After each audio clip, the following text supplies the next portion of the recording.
Bonjour, bonjour à toutes et à tous, bienvenue sur KTV, Kwezi FM, le 106.9 pour un temps de parole, toujours en direct à la radio et à la télévision. Il est avec nous pour cette nouvelle année 2019, Stéphane Martens, recteur au vice-rectorat, on le dit avec un peu d'humour. Monsieur le recteur, bonjour. Bonjour. Merci d'avoir accepté notre invitation. Pour démarrer cette année, on avait envie de savoir quels étaient les grands projets pour 2019, mais avant... Toute l'équipe se joint à Camar et moi-même pour vous souhaiter une très bonne année à vous et vos proches, mais également à tous vos collaborateurs. Merci beaucoup, de même, à l'équipe de Kwezi TV et bien sûr à toute la communauté éducative de Mayotte, en premier lieu les élèves. Meilleurs vœux, bien sûr, à tout le monde. Et merci pour votre invitation. Les grandes dates importantes pour 2019 en ce qui concerne le vice-rectorat, ça va être quoi? Les moments forts pour 2019? Oui, alors les moments forts, c'est bien sûr, le moment fort, ça va être le passage de vice-rectorat à rectorat. On est bien d'accord, ça se fait en 2019. Ça se fera en 2019. On va dire au plus tard à la fin de l'année 2019. Ouais. Donc les fondements ont été, sont là, ils existent. Ouais. L'ossature, Ouais. elle est réelle, elle est solide, mais c'est vrai qu'il faut maintenant passer de manière concrète. Ce passage doit se faire de manière concrète. Ça suppose un toilettage, comme on dit, des législatifs, au niveau des règles aussi, des procédures, c'est des postures aussi, tout simplement. Ça implique pas mal de choses, beaucoup d'efforts, beaucoup de travail. Donc l'équipe du vice-rectorat est sur le pont, comme on dit, travaille à fond, et surtout depuis la rentrée là. Parce qu'il faut en parallèle, si vous voulez, il y a ce passage-là, mais le quotidien, il faut gérer aller de l'avant, aussi. il faut gérer. Ouais. Donc C'est un boulot en plus, en fait. C'est un boulot en plus, mais Ouais. avec plaisir. On le fait Ouais, avec bien grand sûr. plaisir parce que c'est un défi formidable. Ouais. C'est un défi formidable. Patrick. Ah, historique, Et c'est évidemment. historique, oui, Ouais. c'est historique, effectivement. Ouais. Donc, c'est pas tous les jours qu'un vice-rectorat se transforme en rectorat de plein exercice.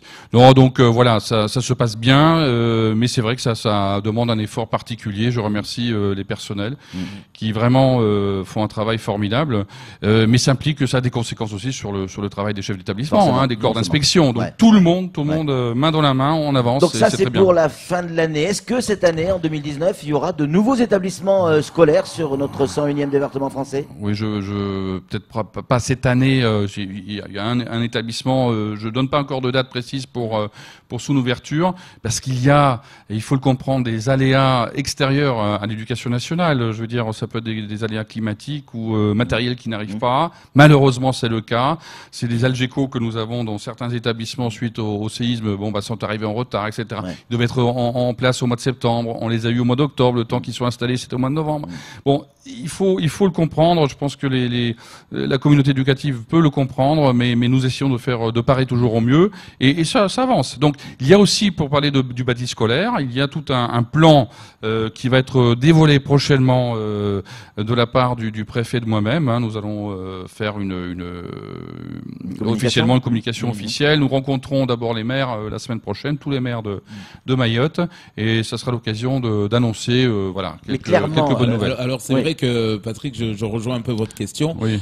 Sous le mandat du président François Hollande, on nous avait promis la livraison de 500 salles de classe. Finalement, aujourd'hui Macron, est-ce que finalement il y aura une continuité de cette promesse? Est-ce que les 500 classes finalement ont vu le jour ou pas? Est-ce que on est sur le bon chemin? Mais oui, on est sur le bon chemin, bien sûr. Vous savez, je reviens une fois de plus sur le plan d'avenir de Mayotte. 500 millions d'euros ont été consacrés à l'éducation nationale. Ces 500 millions d'euros nous permettent d'aller plus loin encore que ces 550 classes, avec un programme de construction collège et lycée d'envergure qui va aller au-delà de 2022 d'ailleurs. Nous nous projetons déjà aux années 2024, 2025, 2026. J'en ai encore parlé hier avec notre secrétaire général. Nous avons l'idée de lancer le dossier lycée de la mer. Tous les DOM, tous les autres rectorats dans les départements de mer ont lancé leur lycée de mer. Il existe à peu près les fondements parfois, comme en Guadeloupe, Martinique, la Réunion sont réels. Mais on se lance vraiment vers un lycée de la mer digne de ce nom. Donc Mayotte, je souhaite, je je veux que Mayotte ait aussi un lycée de la mer. Donc c'est pas un scoop, c'est pas un scoop, mais enfin, je le dis aujourd'hui pour la première fois, nous allons lancer ce dossier. Nous tenons aussi à ce que Mayotte ait un lycée de la mer. Monsieur le recteur, est-ce qu'en 2019, pour aller encore plus loin dans la question de Camar, est-ce qu'en 2019, on aura de nouvelles classes qui vont s'ouvrir sur le territoire? Oui, il y aura quelques nouvelles classes. Je préfère lancer. Je veux pas faire de promesses. Oui, il y en aura, mais ça sera ajusté en temps voulu avec nos services et avec les organisations professionnelles et les fédérations de parents d'élèves que nous allons là aussi rencontrer très bientôt. Ça sera l'occasion d'en parler avant de faire des annonces officielles. Je suis toujours prudent. Je me lance pas dans surtout en ces moments de passage vice-rectorat-rectorat où nous avons plusieurs chantiers en même temps. Je le disais tout à l'heure, il faut vraiment en parallèle mener plusieurs chantiers. Et n'oublions pas, c'est avec le préfet, avec la préfecture que nous travaillons main dans la main pour ce dossier du bâti scolaire de manière générale. Donc nous avançons ensemble et les annonces seront faites en temps voulu. Des créations de postes, c'est actuellement unique. Ça se passe à Mayotte sur l'ensemble du territoire français. C'est là où on crée des postes actuellement, c'est à Mayotte. C'est en effet à Mayotte. C'est incroyable. C'est le seul. En même temps, on part de loin. On part de loin, c'est vrai. Ouais. Mais bon, ça me rappelle un petit peu l'enveloppe de 500 millions d'euros lorsque certains disent oui, mais enfin bon, on pourrait faire mieux. Et oui, on peut toujours faire mieux. Mais disons-le, il faut le dire quand même, et nous en sommes fiers ici dans l'académie, c'est que nous obtenons quand même 150 postes dans le premier degré et 83 postes dans le second degré.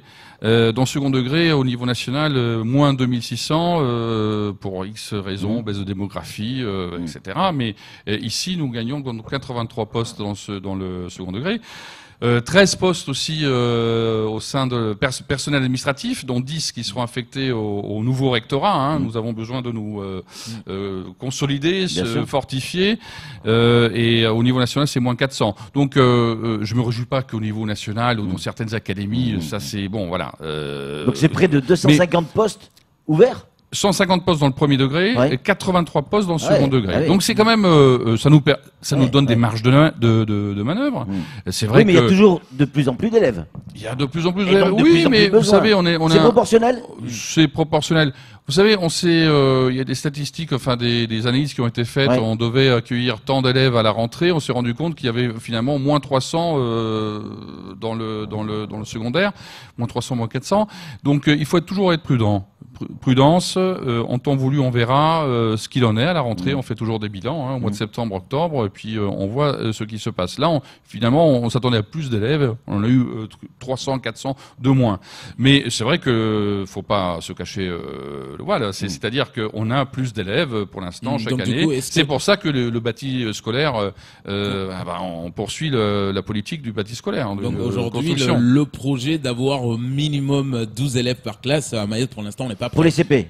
Pour les CP, bien sûr. CP, nous sommes dans notre volonté, c'est le dédoublement de toutes les classes CP. Bien sûr, CE1, CF, CP, il faut le faire encore. Les corps d'inspection sont à l'œuvre. Vous doutez bien que c'est compliqué, c'est difficile, mais je ne désespère pas du tout. C'est la politique engagée par le ministre de l'Éducation nationale. C'est une volonté. C'est comme la scolarisation des 3 ans, qui est inscrite dans la loi, dans le projet de loi de Michel Blanquer, l'école de la confiance. Donc nous travaillons d'arrache-pied sur cette question-là. Nous sommes à Mayotte à un peu plus de 80% d'élèves 3 à 6 ans qui sont scolarisés. Il faut qu'on fasse mieux. C'est l'objectif parce que de toute façon c'est une question de lutte contre le décrochage scolaire, contre l'échec scolaire. Il faut que les enfants entre 3 et 6 ans soient scolarisés au maximum. C'est le moment clé où ils peuvent vraiment apprendre. C'est un moment clé d'apprentissage pour mieux appréhender les fondamentaux à partir de 6 ans. Le projet scolaire, est-ce que, c'est-à-dire d'éducation au sein de nos écoles, est-ce qu'il va changer en 2019? Est-ce qu'on va aller au-delà de ce qu'on a connu jusqu'à maintenant? Objectif, améliorer nos résultats. Vous l'avez entendu comme nous, souvent on nous dit oui mais nos gamins ont un niveau bien en dessous de celui de la métropole, on le voit sur les résultats. D'abord, est-ce que c'est une vraie info? Est-ce que c'est où on est au même niveau? Et est-ce qu'on va changer ce programme? Je trouve que on est toujours, mais quand j'étais recteur en Guadeloupe, c'était un petit peu parfois le même discours, c'est-à-dire on décroche par rapport à l'Hexagone, les résultats sont moins bons, comme si nos élèves étaient moins bons. Ils ne sont pas moins bons. Il faut se donner les moyens. Nos enseignants non plus, ils sont pas moins bons. Ah bah, pas du tout. Moi, je félicite les enseignants ici sur place qui font un travail. Pas toujours dans des conditions faciles, ne serait-ce que le climat, par exemple. Bon, voilà. Bon, mais ils font un travail formidable. Non, l'objectif, c'est de faire mieux.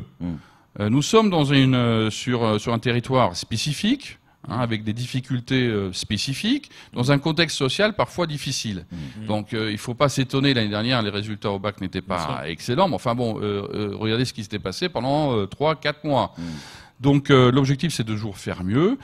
Les réformes en cours nous encouragent à penser de manière positive. D'ailleurs, le ventilateur des angoisses, il faudrait quand même arriver à l'éteindre. Je sais que toute réforme, toute nouveauté crée des craintes, mais enfin bon, l'éducation nationale est aussi porteuse de passions joyeuses.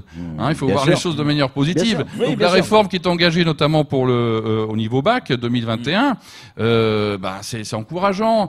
Il y a des libertés nouvelles qui se créent pour nos élèves, qui pourront choisir à partir de la seconde des enseignements spécifiques. Ils auront plus de choix au niveau formation. Donc on leur donne les moyens de mieux réussir. Et ça sera le cas aussi à Mayotte. Une question d'un auditeur ou une auditrice, je ne sais pas. Monsieur le recteur, vous avez l'air de quelqu'un d'intelligent. C'est plutôt déjà sympa. Oh, c'est gentil. Merci. Non, il y a un sérieux problème, semble-t-il, du côté de Tsinkura, dans une école maternelle, où un enseignant n'est pas là depuis le début de l'année. C'est des remplaçants et parfois il n'y a pas cours. Enfin, pour les gamins de l'école maternelle. Manque d'enseignants du côté de Tsinkura. Est-ce que c'est le cas aussi dans d'autres écoles? Est-ce que vous avez suffisamment d'enseignants, autant d'enseignants qu'il ne faut par classe? Oui, bien sûr. Nous avons suffisamment d'enseignants. En tout cas, à Tsinkura, apparemment, il y a un vrai problème. Oui, s'il y a un vrai problème, écoutez, moi, je vais retourner au vice-rectorat après votre émission et puis je verrai de plus près. D'accord. Non, mais je suis au courant de difficultés ici et là. C'est vrai que ajuster au bon moment, ce n'est pas simple. Ce n'est pas toujours simple, on va dire comme ça. Nous avons des disciplines qui sont déficitaires, donc c'est vrai que ça a aussi un problème, comme au niveau national, de toute façon. Donc nous essayons de parer. Nous avons un volet de contractuels qui sont tout à fait compétents. Mais bon, parfois ça prend du temps pour les faire évaluer, parce qu'il y a le recrutement, il y a un process, une procédure qui doit être appliquée, qui est sérieuse. On va pas revenir là-dessus, qui est sérieuse. Et nous engageons que des enseignants qui sont compétents dans la discipline. Je le dis haut et fort. Donc voilà, il y a parfois des moments d'attente nécessaires, mais généralement, je n'ai pas écho de problèmes de fond ou d'absence qui se prolongeraient. Nous veillons, et les corps d'inspection veillent pour répondre à cet auditeur ou auditrice, vous allez jeter un œil sur ce qui se passe du côté de Tsinkura, l'école maternelle. Violence. On disait avec Kamar qu'on avait le sentiment qu'il y avait moins de violence à l'école depuis quelque temps. Est-ce que c'est parce qu'il y a moins de communication sur les violences ou parce que vraiment il y en a moins? Non, il n'y a pas moins de communication. Lorsqu'il y a violence, il y a violence. On s'en cache pas. Non, des signalements sont faits au quotidien à mon chef de cabinet, par les chefs d'établissement, les directeurs d'école. Donc nous sommes au courant de tout ce qui se passe. Et lorsque les violences sont graves, vous le savez très bien, des procédures très strictes qui sont appliquées. On s'adresse au procureur, bien sûr, au vice-recteur. Et pourquoi il y en a moins de violence alors? Mais je crois que c'est le travail qui commence à payer. Il y a le travail qui commence à payer, mais il faut faire attention aussi. Il faut différencier les violences au sein des écoles et les violences aux abords de nos établissements scolaires. Au sein des écoles, il n'y a jamais eu de violence massive au sein des écoles. C'est surtout aux abords des écoles. Et ce cadre-là nous dépasse légèrement. Nous sommes ce qui se passe au sein des écoles de nos établissements scolaires nous intéresse de près. Ce qui se passe aux abords, c'est les forces de l'ordre qui interviennent, qui sont responsables.